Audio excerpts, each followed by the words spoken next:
Hello दोस्तों, आज की इस वीडियो में हम आपको बताएंगे कि नारद जी को भगवान विष्णु ने बंदर क्यों बनाया था और भगवान विष्णु ने राम का अवतार क्यों लिया था। तो चलिए वीडियो को स्टार्ट करते हैं। और उससे पहले अगर आप हमारे चैनल पर नए हैं तो प्लीज हमारे चैनल को सब्सक्राइब करें और वीडियो को लाइक और शेयर करें। तो चलिए अब ये कहानी शुरू करते हैं। श्री नारद बड़े ही तपस्वी और ज्ञानी ऋषि हुए, जिनके ज्ञान और तप की माता पार्वती भी प्रसन्न थीं।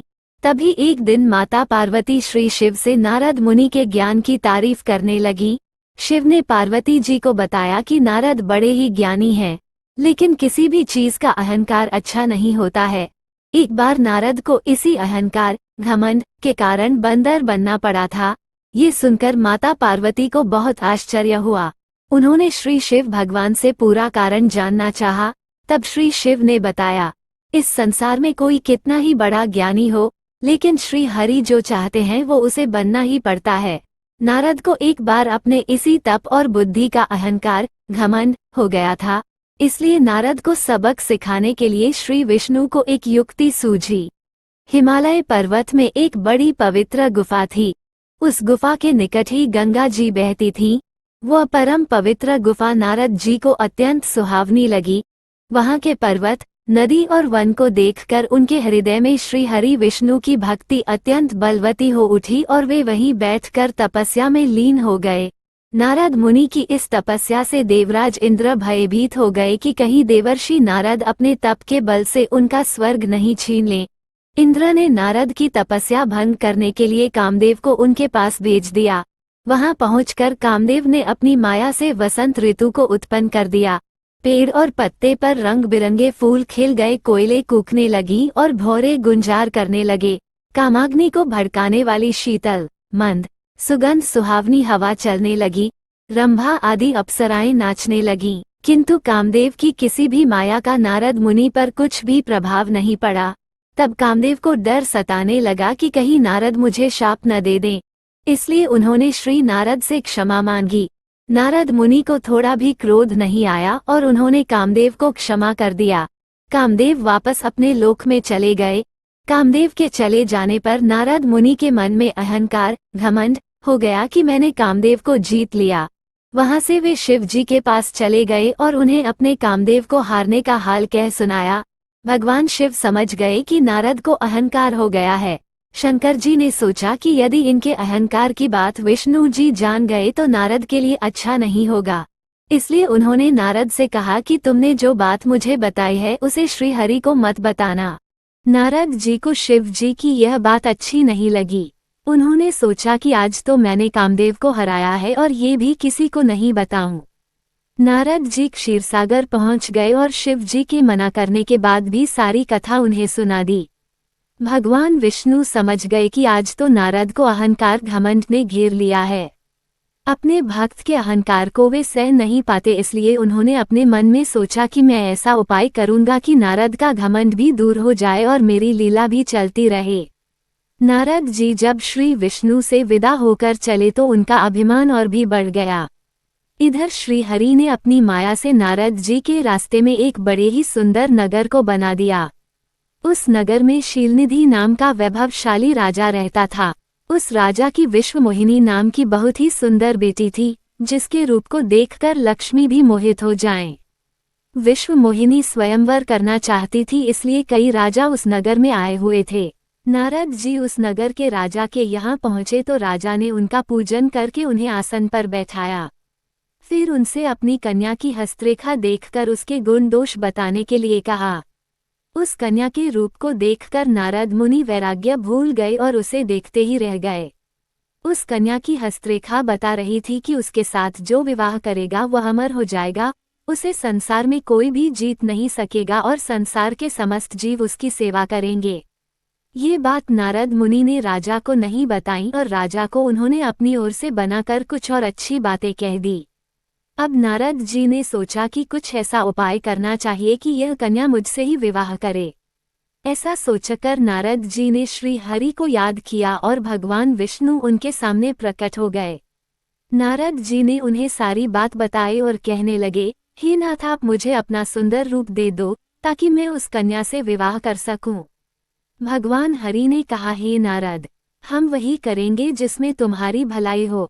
ये सारी विष्णु जी की ही माया थी। विष्णु जी ने अपनी माया से नारद जी को बंदर का रूप दे दिया। नारद जी को ये बात समझ में नहीं आई। वो समझे कि मैं बहुत सुंदर लग रहा हूँ। वहाँ पर छिपे हुए शिव जी के 2 गणों ने भी इस घटना को देख लिया। ऋषिराज नारद तत्काल विश्व मोहिनी के स्वयंवर में पहुँच गए और साथ ही शिव जी के वे दोनों गण भी ब्राह्मण का रूप बनाकर वहाँ पहुँच गए। वे दोनों गण नारद जी को सुनाकर कहने लगे कि भगवान ने इन्हें इतना सुंदर रूप दिया है कि राजकुमारी सिर्फ इन पर ही मोहित होगी। उनकी बातों से नारद जी मन ही मन बहुत खुश हुए। स्वयं भगवान विष्णु भी उस स्वयंवर में एक राजा का रूप धारण कर आ गए। विश्व मोहिनी ने कुरूप नारद की तरफ देखा भी नहीं और राजा रूपी विष्णु के गले में वरमाला डाल दी। मोह के कारण नारद मुनि की बुद्धि नष्ट हो गई थी। राजकुमारी द्वारा अन्य राजा को वरमाला डालते देख वे परेशान हो उठे। उसी समय शिव जी के गणों ने ताना कसते हुए नारद जी से कहा, जरा दर्पण में अपना मुंह तो देखिए। मुनि ने जल में झांक कर अपना मुंह देखा और अपनी कुरूपता देखकर गुस्सा हो उठे। गुस्से में आकर उन्होंने शिव जी के उन दोनों गणों को राक्षस हो जाने का शाप दे दिया। उन दोनों को शाप देने के बाद जब मुनि ने एक बार फिर से जल में अपना मुंह देखा तो उन्हें अपना असली रूप फिर से मिल चुका था। नारद जी को अपना असली रूप वापस मिल गया था, लेकिन भगवान विष्णु पर उन्हें बहुत गुस्सा आ रहा था, क्योंकि विष्णु के कारण ही उनकी बहुत ही हंसी हुई थी। वे उसी समय विष्णु जी से मिलने के लिए चल पड़े। रास्ते में ही उनकी मुलाकात विष्णु जी, जिनके साथ लक्ष्मी जी और विश्व मोहिनी भी थी, से हो गई। उन्हें देखते ही नारद जी ने कहा, आप दूसरों की खुशियां देख ही नहीं सकते। आपके भीतर तो ईर्ष्या और कपट ही भरा हुआ है। समुद्र मंथन के समय आपने श्री शिव को बावला बनाकर विष और राक्षसों को मदिरा पिला दिया और स्वयं लक्ष्मी जी और कौस्तुभ मणि को ले लिया। आप बड़े धोखेबाज और मतलबी हो, हमेशा कपट का व्यवहार करते हो। हमारे साथ जो किया है उसका फल जरूर पाओगे। आपने मनुष्य रूप धारण करके विश्व मोहिनी को प्राप्त किया है, इसलिए मैं आपको शाप देता हूँ कि आपको मनुष्य जन्म लेना पड़ेगा। आपने हमें स्त्री से दूर किया है, इसलिए आपको भी स्त्री से दूरी का दुख सहना पड़ेगा, और आपने मुझको बंदर का रूप दिया है, इसलिए आपको भी बंदरों से ही मदद लेना पड़ेगा। नारद के शाप को श्री विष्णु ने पूरी तरह स्वीकार कर लिया और उन पर से अपनी माया को हटा लिया। माया के हट जाने से अपने द्वारा दिए शाप को याद करके नारद जी को बहुत दुख हुआ, किंतु दिया गया शाप वापस नहीं हो सकता था। इसीलिए श्री विष्णु को श्री राम के रूप में मनुष्य बनकर अवतरित होना पड़ा। शिव जी के उन दोनों गणों ने जब देखा कि नारद अब माया से मुक्त हो चुके हैं तो उन्होंने नारद जी के पास आकर और उनके चरणों में गिरकर कहा, हे मुनिराज, हम दोनों शिव जी के गण हैं।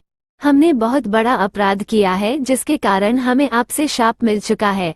अब हमें अपने शाप से मुक्त करने की कृपा करें। नारद जी बोले, मेरा शाप झूठा नहीं हो सकता, इसलिए तुम दोनों रावण और कुंभकर्ण के रूप में महान ऐश्वर्यशाली बलवान तथा तेजवान राक्षस बनोगे और अपनी भुजाओं के बल से पूरे विश्व पर विजय प्राप्त करोगे। उसी समय भगवान विष्णु राम के रूप में मनुष्य शरीर धारण करेंगे। युद्ध में तुम दोनों उनके हाथों से मारे जाओगे और तुम्हारी मुक्ति हो जाएगी। हेलो दोस्तों, तो ये थी भगवान विष्णु को राम बनने की कहानी। तो आपको ये कहानी कैसी लगी? अगर आपको ये कहानी अच्छी लगी तो प्लीज हमारे चैनल को सब्सक्राइब कर दीजिए। हम आपके लिए रोज ऐसे ही कहानी लाते रहेंगे, और वीडियो को लाइक और शेयर करें जिससे हर वीडियो का नोटिफिकेशन आपको मिल जाएगा। धन्यवाद।